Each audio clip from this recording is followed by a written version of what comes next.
Pada pertemuan kali ini kita akan membahas terkait materi bagaimana cara membangun suatu uh, network kecil atau small network.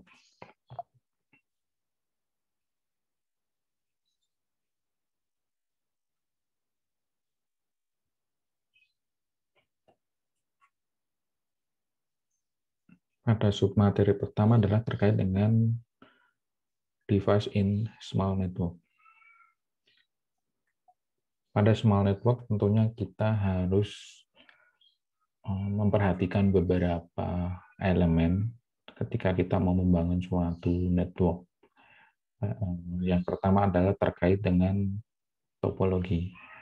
Jadi pada smart network juga membutuhkan suatu koneksi ke WAN dan biasanya hanya menggunakan single WAN connection yang bisa bersumber dari berbagai tipe koneksi seperti DSL atau Ethernet atau yang lainnya. Kemudian elemen yang berikutnya adalah terkait dengan perangkat itu sendiri. Jadi ketika kita mau membangun suatu network, kita harus memperhatikan atau mempertimbangkan perangkat-perangkat yang memang akan digunakan untuk membangun network tersebut. Tentunya harus sesuai dengan kebutuhan pada network tersebut, baik kebutuhan dari user sendiri ataupun layanan yang akan digunakan. Untuk memilih device atau perangkat jaringan yang digunakan untuk membangun small network, tentunya kita juga perlu mempertimbangkan beberapa faktor, antara lain adalah cost atau biaya, kemudian kecepatan dari perangkat tersebut, kemudian terkait dengan scalability, jadi kemampuan untuk dikembangkan. Jadi ketika kita memilih suatu perangkat, tidak hanya digunakan untuk kebutuhan pada saat itu saja, tapi juga mempertimbangkan kebutuhan ketika kita mau mengembangkan skala dari jaringan tersebut, karena tentunya pengguna atau user seiring dengan waktu akan meningkat, sehingga kita perlu mengembangkan jaringan yang ada. Dan tentunya kita juga harus mempertimbangkan hal itu pada pemilihan perangkat. Kemudian kita juga harus mempertimbangkan terkait dengan operating system ataupun layanan yang disupport oleh perangkat tersebut. Jadi misalkan di perangkat tersebut membutuhkan suatu firewall dengan tipe tertentu, tentunya kita harus memilih device atau perangkat yang memang support dengan firewall tersebut. Itu sebagai contohnya. Kemudian selain yang pertama tadi terkait dengan topologi, kemudian pemilihan perangkat, yang berikutnya adalah terkait dengan IP address. Jadi di small network tentunya kita harus mendesain juga selain topologi secara fisik atau arsitektur secara fisiknya, kita juga harus mempertimbangkan dengan pengalamatannya. Jadi bagaimana cara kita menerapkan pengalamatan ke endpoint ataupun ke perangkat-perangkat jaringan yang digunakan untuk membangun smart network tersebut. Jadi pengalamatan itu nanti digunakan sebagai pengalamatan yang berada pada device seperti laptop user, kemudian pada server, kemudian pada router, dan sebagainya. Dan tentunya di situ juga mempertimbangkan pemilihan aksesnya, misalkan menggunakan wireless atau wire, dan sebagainya. Kemudian yang selanjutnya adalah kita juga harus mempertimbangkan terkait dengan metode redundansi.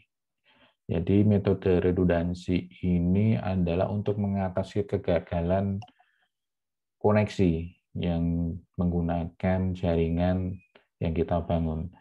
Jadi ketika ada kegagalan pada salah satu jalur, kita memiliki backup yang secara otomatis akan menghandle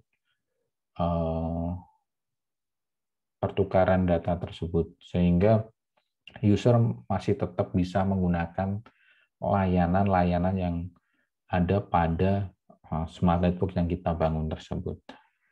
Jadi redundansi ini bisa dibilang cukup penting, karena memang ketika kita memiliki satu jalur saja, ketika ada permasalahan pada jalur tersebut, maka koneksinya akan mati. Nah, oleh karena itu kita membutuhkan satu lagi koneksi yang digunakan untuk menghandle kegagalan tersebut. Berikutnya adalah kita perlu mempertimbangkan terkait dengan traffic. Di sini yang perlu kita bahas adalah terkait dengan traffic management. Jadi traffic ini harus kita pertimbangkan karena di situ kita juga membutuhkan beberapa perangkat ataupun topologi yang berbeda jika kita menggunakan atau user memiliki traffic yang berbeda. Jadi bagaimana kita menghandle traffic real time, bagaimana kita misalkan dari user hanya memiliki traffic yang kecil atau besar, itu harus kita pertimbangkan semuanya. Oleh karena itu, traffic management itu salah satu elemen juga yang perlu dipertimbangkan ketika kita membangun suatu small network. Berikutnya adalah terkait dengan aplikasi atau protokol yang biasanya dilibatkan ketika kita membangun small network. Nah, tentunya aplikasi ataupun protokol di sini ada kaitannya dengan layanan-layanan yang akan kita gunakan pada jaringan yang kita bangun. Jadi kalau kita kategorikan ada dua jenis aplikasi, yaitu network application dan application layer service. Nah, ini ada beberapa protokol yang biasanya digunakan melalui jaringan yang kita bangun, terutama kalau di sini cakupannya adalah small network. Contohnya ada SSH yang biasa kita gunakan untuk remote access, kemudian ada HTTP yang digunakan pada komunikasi web, kemudian ada SMTP, proxy dan IMAP ini untuk email, kemudian ada FTP terkait dengan file transfer, kemudian ada DHCP terkait dengan pengalamatan dinamik, kemudian ada DNS yang di sini digunakan untuk meresolve domain pada suatu website ataupun pada suatu layanan. Selain itu ada juga beberapa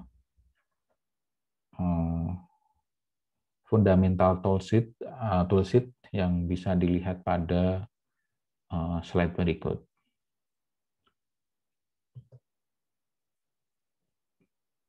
Nah, pada aplikasi real time biasanya akan melibatkan beberapa layanan voice dan video application.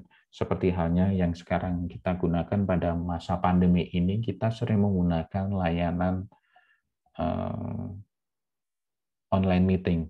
Nah, itu adalah termasuk layanan real time yang memang perlu diperhitungkan ketika kita membangun suatu small network. Nah, ketika kita mau membangun suatu small network yang support dengan aplikasi-aplikasi real time ini, kita harus mempertimbangkan beberapa faktor ya, karena memang aplikasi real time ini memang sangat sensitif, terutama terkait dengan bandwidth, kemudian terkait dengan delay dan sebagainya. Otomatis kita harus mempertimbangkan pertama adalah infrastruktur. Kemudian di situ juga kita melihat dari sisi aplikasinya. Aplikasinya bisa berupa VoIP atau telepon yang berbasis IP atau real time application yang lain, ya seperti halnya yang kita gunakan sekarang, misalkan menggunakan Zoom, Google Meet, dan sebagainya. Nah, berikutnya adalah sub modul terkait dengan pembangunan smart network adalah terkait dengan scale to large network. Nah, ini ada kaitannya bagaimana ketika kita membangun suatu smart network, tentunya seiring dengan waktu tadi bahwa nanti kebutuhan atau jumlah user itu akan semakin besar dan kebutuhan layanan pun juga akan semakin besar. Otomatis kita harus mempertimbangkan hal ini, bagaimana si network tersebut memungkinkan untuk dikembangkan menjadi suatu jaringan yang lebih besar lagi dibandingkan dengan jaringan pada saat itu. Nah, pada pengembangan smart network menjadi jaringan yang lebih besar, kita harus memiliki beberapa informasi terkait dengan pembangunan atau pengembangan network tersebut. Yang pertama adalah terkait dengan network documentation. Biasanya pada network documentation ini isinya adalah physical topologi atau arsitektur fisiknya dan logical topologi. Logical topologi bisa termasuk di situ adalah IP address.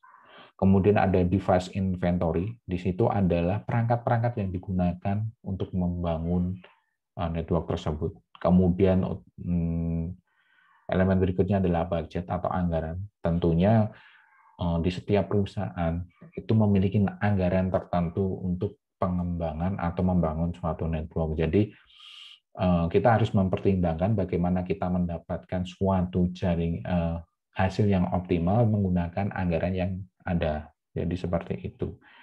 Kemudian kita juga perlu melakukan traffic analysis. Jadi ketika kita mau mengembangkan suatu jaringan, kita harus mempertimbangkan traffic-nya. Apakah traffic di situ kategorinya seperti apa? Apakah banyak yang menggunakan misalkan aplikasi real time atau hanya cukup hanya banyak yang browsing, atau mungkin banyak yang menggunakan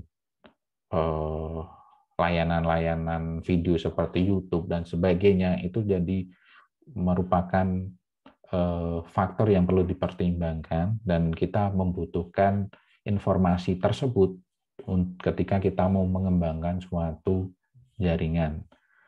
Jadi traffic ini sangat berpengaruh ya, informasi terkait traffic ini. Jadi ketika kita mengetahui karakteristik dari user terkait dengan traffic ini, kita baru bisa mempertimbangkan contohnya misalkan penggunaan device. Kemudian dari penggunaan device itu tentu kan akan mengacu pada rate atau kecepatan dari suatu periferal atau perangkat. Nah, jadi alurnya seperti itu. Nah, di situ ketika kita melakukan analisis traffic, kita juga perlu melakukan analisis terkait dengan protokolnya. Jadi di dalam traffic itu tentunya kita bisa melihat layanan-layanan apa saja yang digunakan oleh user berdasarkan protokol yang digunakan ketika kita menganalisis traffic. Nah, contohnya yang bisa kita gunakan untuk analisis traffic ada beberapa tools, misalkan seperti kayak Wireshark dan sejenisnya. Jadi kita tahu di mana karakteristik user itu banyak menggunakan jaringan. Contohnya lebih banyak ke penggunaan video ataupun hanya untuk browsing ataupun yang lainnya. Oke, demikian materi terkait dengan pembangunan smart network. Dan di situ sudah diterangkan juga beberapa elemen yang perlu dipertimbangkan untuk membangun smart network, termasuk bagaimana informasi yang diperlukan ketika kita mau mengembangkan smart network tersebut menjadi network yang lebih besar untuk disesuaikan dengan kebutuhan ke depannya. Oke, demikian materi disampaikan. Terima kasih.